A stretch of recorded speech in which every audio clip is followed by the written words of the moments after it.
আমি এখন দাঁড়াই আছি কুষ্টিয়া শহরের প্রবেশদ্বারে, আর এই প্রবেশদ্বারেই কিন্তু কুষ্টিয়ার তিনজন জ্ঞানী ব্যক্তিদের মুরাল রাখা হয়েছে।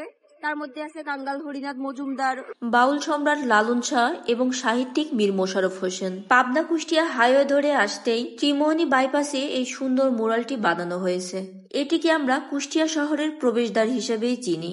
এখানে এমন তিনজন বিখ্যাত ব্যক্তির মুরাল দেওয়া হয়েছে যাদের হাতেই রচিত হয়েছে কুষ্টিয়ার ইতিহাস। তাদের জ্ঞান এবং প্রতিভার আলোয় আলোকিত হয়েছে শুধু বাংলাদেশ নয়, সমগ্র বাংলা ভাষাভাষীর মানুষ।